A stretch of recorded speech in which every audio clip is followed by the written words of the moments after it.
classrooms themselves are so diverse. And so that needs to be reflected in the learning and in the curriculum. Every student needs to have the opportunity to see themselves reflected in the curriculum.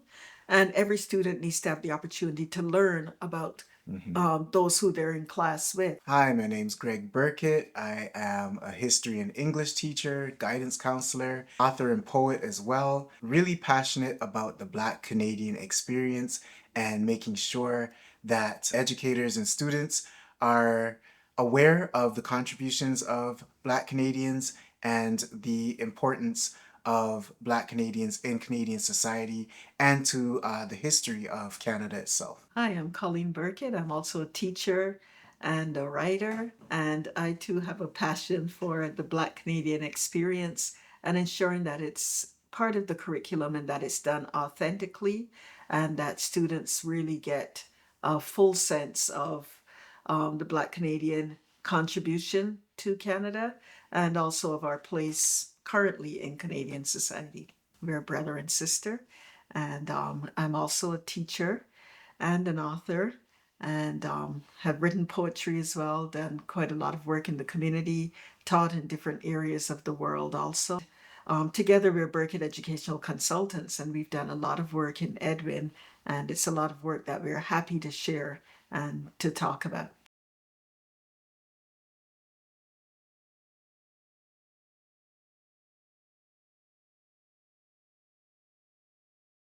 It's really important that students are able to understand different cultures in a safe space, right? So often our understanding of culture is through media, and the media also has an objective and an agenda sometimes that they're trying to put forward, and it doesn't always give the most accurate representation of a particular culture.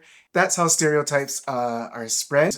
I think, for students to be able to engage in discussions about culture and studying culture and understanding culture in a space that is safe and in a space where it should be discussed, I think it's really important. Sometimes educators are a little apprehensive that they may not be presenting it in the best way or an authentic way, or they're not the authentic voice. But again, with the opportunity to use Edwin to create content that educators can use in an authentic voice, then I think it gives students and educators the opportunity to have these discussions in classrooms about culture that are meaningful, and then, as Colleen said, prepare students for a very diverse society that they'll be a part of, or that they are a part of.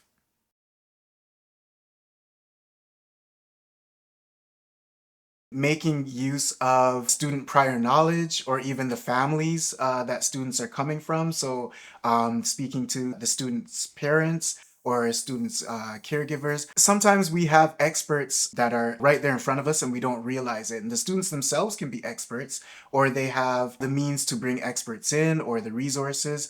So I think teachers don't have to depend on themselves or what they've been exposed to. And I think that's where, again, the apprehension comes from. I didn't learn this stuff, so how can I bring it to my students if I don't know it or I'm not sure of it myself?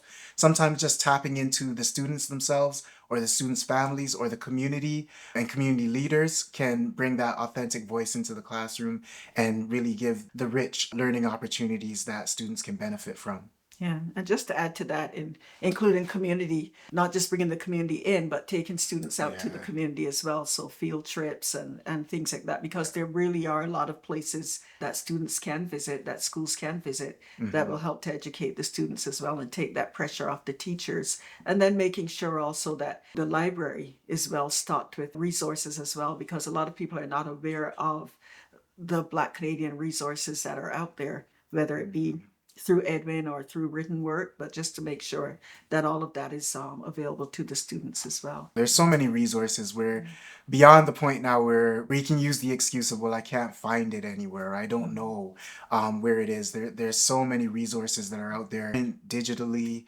media as well. There's just so much out there that educators can use. We always encourage educators just to start. You don't have to start big, but you can make steps toward having students exposed to the bigger picture, which is, the Black Canadian experience in a variety of areas in society, but you just need to start.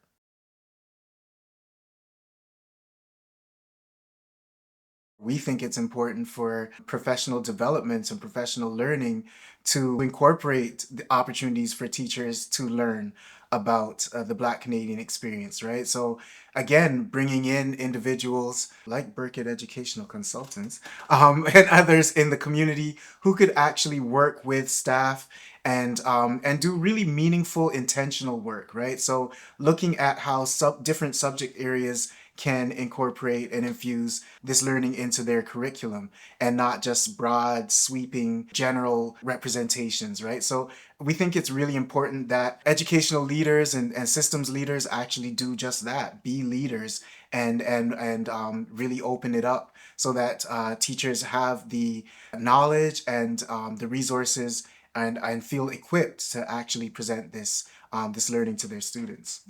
And one thing that we often hear is teachers often say, we don't Yeah. know what we don't know. And so I think leaders at the board need to recognize that and to realize that there are things that they themselves may not be that aware Mm. of, but make the effort to become aware of it. Once you know that the board is behind it, it provides then encouragement for teachers to want to do it in their classroom. I think the leadership, the attitude of the leadership toward this, curriculum shifts and changes, then really impacts what the educators are going to do and what they deem important as well. So it really does start from the top down.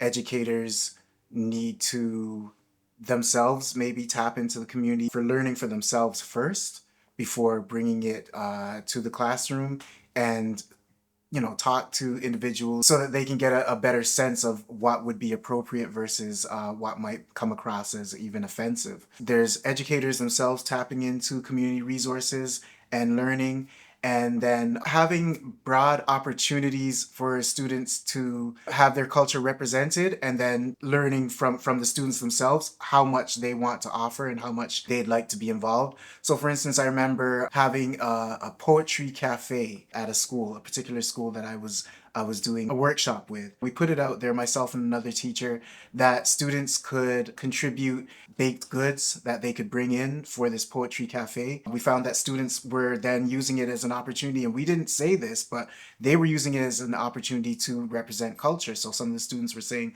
oh, I'd bring this in, or this particular item, or I'll get my mom or me and my grandmother will bring work on this and we'll bring this in. A student from the Caribbean said that he was going to bring in bakes. And I just found that interesting, that was while other students were saying, I guess the traditional kinds of things like muffins or cookies or whatever. This student said he was going to bring in bakes, which is a very Caribbean thing. And then that gives you the opportunity then to ask, well, what are they? How do you make them? Is there a special time during the year when they're consumed? Or is it, connected to a celebration? Or all kinds of different things can stem off of that. So I think giving students opportunities that are broad enough that everyone can contribute, and then you can find from those contributions opportunities then to whittle it down and find out a bit more about a particular student's background or culture, and that might be a good entry point versus singling a student out and saying, we want you to bring this thing from your culture so you can teach the rest of us, and that might not be the best way, to go about it. So I think speaking to community leaders or consulting with community leaders, as well as giving students different opportunities to share their culture, would be a safe way into having representation. What do you think, Colleen? Yeah, I was thinking the same thing. Allow the students to take the lead on that and Mm. see how much they're willing to share.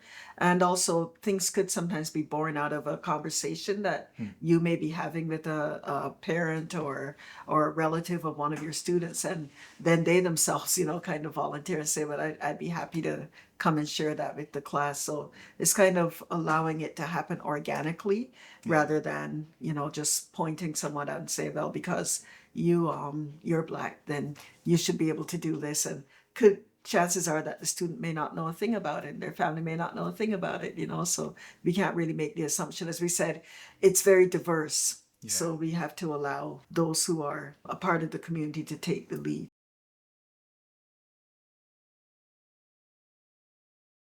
I think the first step is sort of reflection and looking at yourself as an educator and looking at your pedagogical practices and approaches, finding the areas where you could do more.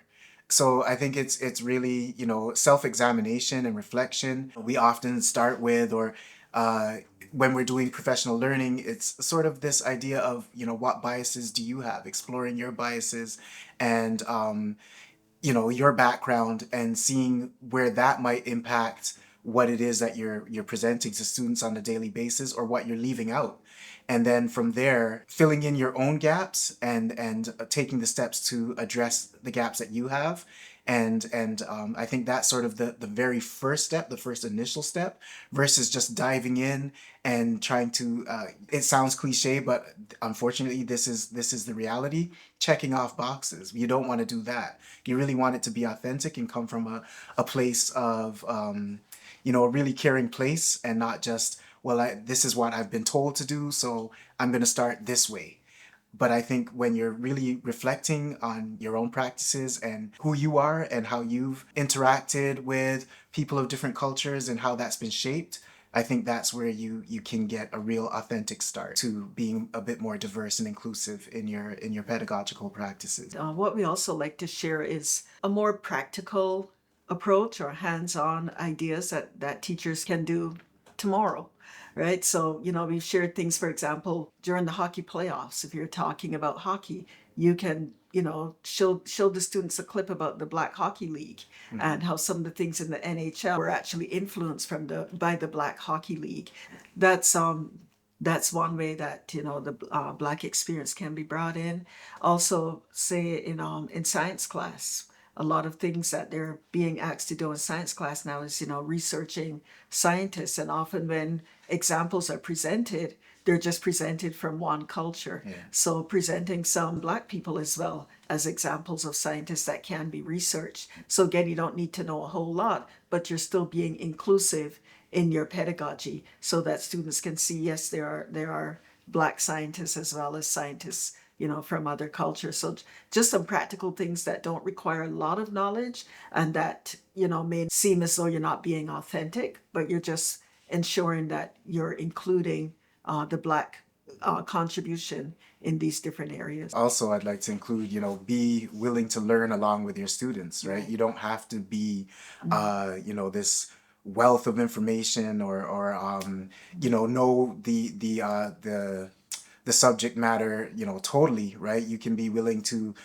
be a little vulnerable, and to say, I don't know a whole lot about this either. We can do some research together, and we can share, what we find together, and contribute. And I think that's where you really get a lot of buy-in and excitement from students, when it's like, let's learn this together, figure it out, and you can contribute what you've researched, and I'll bring in what I heard, and what I've learned, and we can build something together. So for teachers, it's really challenging to be up front and have the title teacher, and then say, I don't know. But I think that's where real education can take place, when the teacher is willing to say that I don't know a lot about it, but I'm willing to try, and I think you should too. And I think that's where you get more buy-in from students as well.